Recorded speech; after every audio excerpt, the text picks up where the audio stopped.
Before we get to the video, please like, comment, subscribe, share it to that uncle who's a communist. And if he isn't, he will be. Don't forget to follow us on Patreon at patreon.com/revolutionary rhetoric.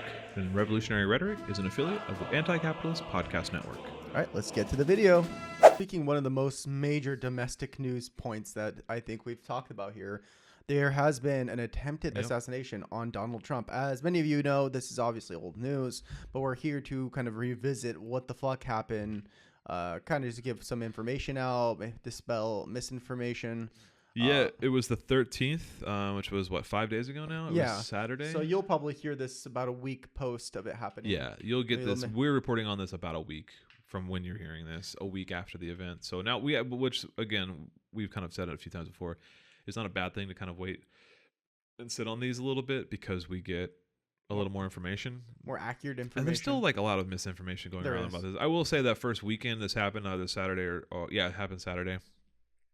In Pennsylvania, a 20-year-old would-be assassin was on the roof of some kind of structure about 140 yards from the president and took a few shots at him with an AR-15 type rifle. Hit Trump, the president, I said former president, Trump in the ear. There's a lot of kind of like simulations and recreations of Trump turning his head just at the very last second, which allowed the bullet to kind of just hit his ear and not enter his head. Because he turned his head. Essentially just grazed. But I've heard that an expert marksman would actually not aim for the head. He would go for the body. And also, like, you wouldn't even need to be an expert marksman. 140 yards with an AR rifle is like, that's nothing. Like, I do have to say. I don't know. There's talk around that, but I just want to make this point that anybody. I could take a 4-year-old to a range, give him an AR-15, and tell him to hit something at 140 yards, and after a couple hours, they could do it. 140 yards with an AR-15 with any decent, like, I mean, unless you're like completely, like, I don't want to get into the nitty gritty of like an optic and like just being off center or whatever, but like that's an easy shot. Yeah. So there's a couple of things with this. Yeah. I'm gonna say is the high school rifle team. Yeah. Well, yeah, that's one. There's a high school rifle team.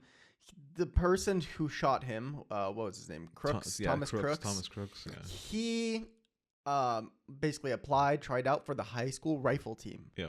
And they denied him because he was such a bad shot. Yeah. Like, I guess he went to go redeem himself for something. Oh no! And he just proved it again. Yeah. And so he, I don't know how many total shots were fired. It was a few shots were fired. One hit Trump in the ear.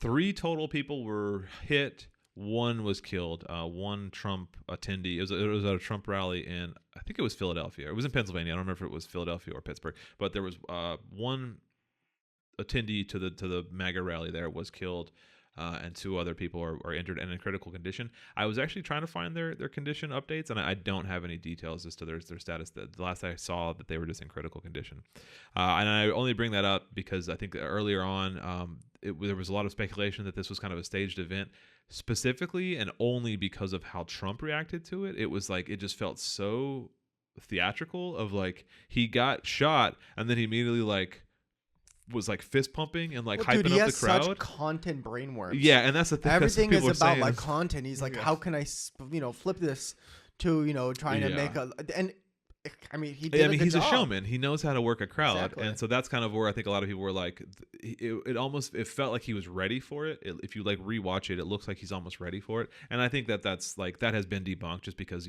people did die in the crowd, but there's still more like. Listen, I'm not a conspiracy theorist, and I am not saying that this was staged or planned ahead of time by anybody from the Republican side of things. But it does show the kind of complete incompetence and ineptitude of both the local police and the Secret Service and the FBI, because they saw this guy wandering around with a rangefinder and But that's the weird thing though. It was one of those moments where it's like, this is obviously not staged, right? Yeah. But at the same time, there's people pointing out minutes. That there's somebody on the roof. I watched the video today. Yeah. From the outside, there's somebody yelling at the police. There's somebody on the roof, laying on the roof. There's a woman pointing to the person on the roof. Yeah. And nobody did anything. And so there's some wow, is this? And they did nothing. And first of all, how do you get within 140 yards of a former president, a presidential nominee, with an AR rifle? I don't understand. I haven't been able to find true details on how he was able to get through security or get that close with an AR-15 or AR style rifle. So I don't know. Well, there's Republicans doing what Republicans always do, which is like call hearings in Congress, and they're like going to call the director of the Secret Service. I forget her name. It's a woman. Yeah. And they're going to like try to get her fired probably because of like whatever. But the rules of engagement say you can't fire. You can't just execute people in the crowd that you think might have a gun. You have to kind of wait until they do something, and that's called rules of engagement. It's typically in most like. Yeah, but you don't have to kill him. You could just he simply just you're not allowed to be in that spot and move him away. Well, sure, yeah, but I mean, like if they see somebody, suspicion. Yeah, like if they see somebody with like a gun-shaped thing, they have to they can't like. You can but I'm saying like the seconds before he fires, right? Like you can't. Like, yeah, but this guy's up there for minutes. Well, right? yeah, so you could detain him upon suspicion. 100%. There are levels of ineptitude and incompetence to this, but I'm just saying, right at the end, like right before he fires, if you see somebody with a gun, you can't just. Well, if you see somebody with a gun like aiming at the president, sure, you can take that shot, but like if you can't just indiscriminately fire into like civilians without like them firing first, and that's kind of where they are now. But yeah, there are a whole lot of things like illustrating how just incompetent police are, and that's a separate conversation as to like this. But what we kind of wanted to steer this conversation into is like the immediate aftermath of this, of like if there was ever something that was going to like just finally put the nail in the coffin for Biden's campaign, this is it. A president surviving an assassination attempt and fist pumping right after he shot. That's such a powerful image for people. Like that just shows like not only if you're already a Trump fan, but like if you're anybody that was on the fence, that's like this image of vigor and just strength and this guy's badass. Yeah, and badassness or whatever. And like, yeah, that's it. Biden's cooked. But also from Democrats, including Biden himself, and just everybody around the world is like, political violence of any kind, should be condemned. We wish Trump a speedy recovery. It's like you've been calling him like Hitler. You've been calling him an out and out fascist, a threat to democracy, the worst thing possible for a country. And now you want to offer him thoughts and prayers. Like you can't have it both ways. Just the veneer, the cliches, the platitudes, the decorum. Yeah. I'm like, this is what everybody hates about American politics. Yeah. It's just like, if you're going to say something, fucking say it with your chest. Yeah. So there's two facets to this, right? One is that the first kind of idea that they're all in a club and you're not in it, right? Exactly. The difference with Democrats and Republicans, like they'll always have each other's back before they ever have yours, because like, yeah, they may like say all this rhetoric in the news about how like, oh, one's a threat to democracy, one's a threat to the American way of life. But when something like this happens, they're all in the same camp. I believe that. The Democrats believe that. The Democrats are in that mind frame of like, we are in the same club. It's just discourse, right? It's just like what we say on the campaign trail is just for the campaign trail. That's for the news cameras. But really, we're all just people. We're all just Americans. We have a different vision. We both want to help America. We have a different vision for how that goes. The Republicans do not think that. The Republicans do believe that the Democrats are a threat to America, and then they need to be put in internment camps. And so that's what the Democrats kind of don't understand, is that it isn't just rhetoric to the Democrats when they say we need to like lock them all up, when they say we need to like, when they call for the assassination of Democrats. That isn't rhetoric on the campaign trail. That's what Republicans believe. So I would slightly disagree. I would say that the politicians don't believe that. Oh, well, sure. That's what the people do. I think. I think like JD Vance does believe that. Like if JD Vance, like in some of his like more violent rhetoric, calling for like the extermination of certain politicians. Like I believe that he would. I believe that these guys are all just paid goons at the end of the day. I think. Well, maybe there are some politicians. I think like Tom Cotton, DeSantis. Like DeSantis would lock up trans people in internment camps if given the opportunity. Okay, yes. But there are also like, I can't get out of my mind. I was watching this like hour and a half long interview with Hassan Piker, and he's like, he is a lefty, a socialist, he's blah blah blah, and he's like, I would go into debates, and I would go debate these right wingers.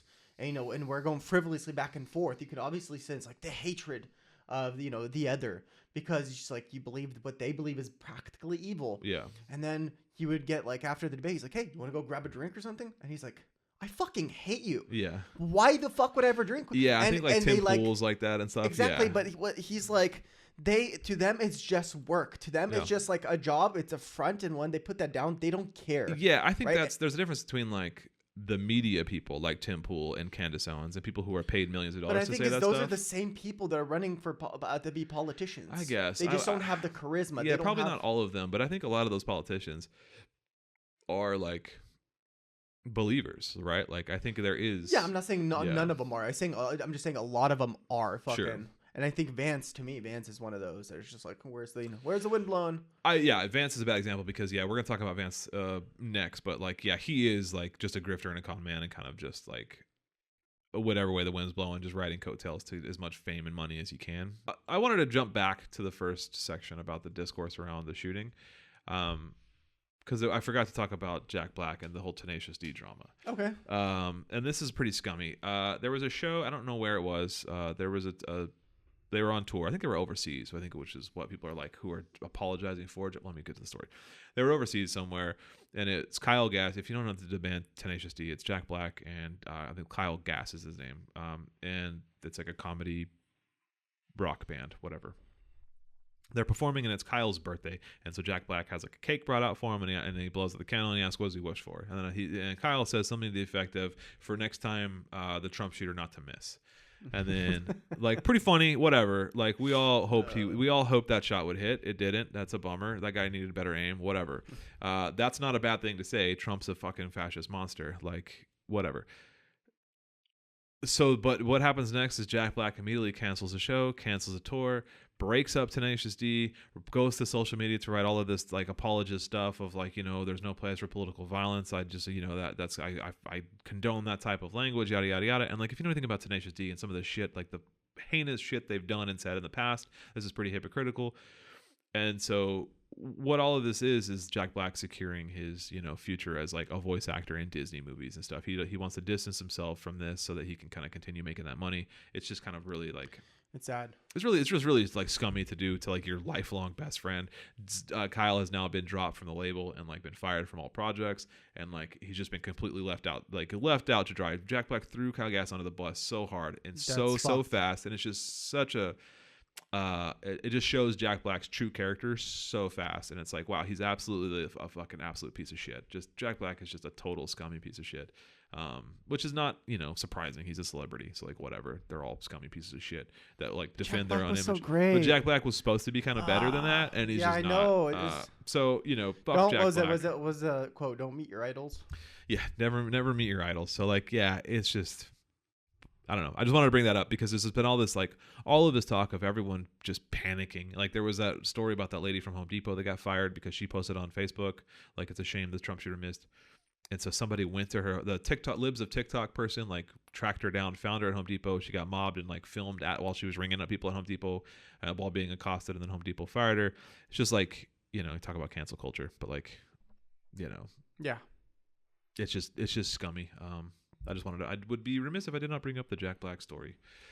Well, what there's always jokes about like if you can go back in time and strangle Hitler in the fucking cradle, would you do it? And everybody would be like, well, yeah, you would save so many people. But it's just like when you turn around and called this guy Hitler and somebody attempted it, you're like, oh, I wish him a speedy recovery. I'm like, you just called him Hitler, but then you wish them a speedy recovery.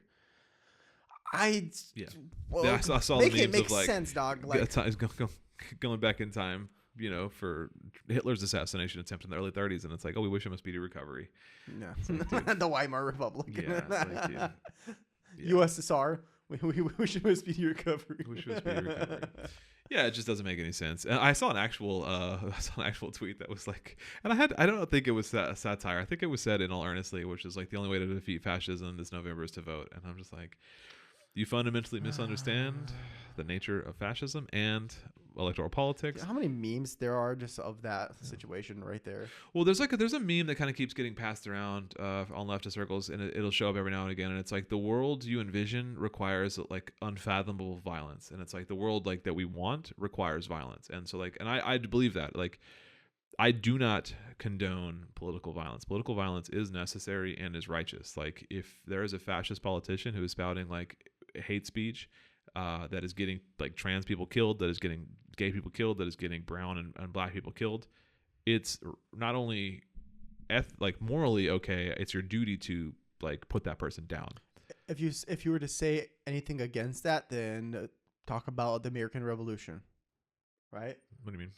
So if you're against political violence and say that it's not necessary, it's not Right. okay. Oh, I see what you're saying. It's Yeah. like, okay, forget the American Revolution. Yeah, the that's just French political Revolution violence. that Yeah. brought democracy to Europe, the French Revolution. But any sort of major political change was attributed with political Yeah, that's not even violence. like communist revolution. That's just talking about any- and that's what I'm like saying. any kind of political change is always violent, and like it's Always. really silly, and it's just such a weird liberal take to say that like, oh, violence isn't necessary. Violence is never the answer. Like, violence is the only answer. Like that's Those are the the same only thing people that that ever will gets fund changed. police forces. The fucking Yeah, that are like beating like police that are beating up college protesters all across the country while saying they don't condone violence. Having homeless people like violently arrested for the crime of being homeless, saying they don't condone political violence. invading multiple countries. Supporting Biden while he commits a genocide in Gaza while saying they don't condone political violence. It's all political violence. It's just you don't like it when it happens so close to home. When it's you don't to like ours. it when it's your skin color. So like, that's when you have a problem with political violence. So get fucked. Political violence is necessary and righteous. So that's all I have to say about that.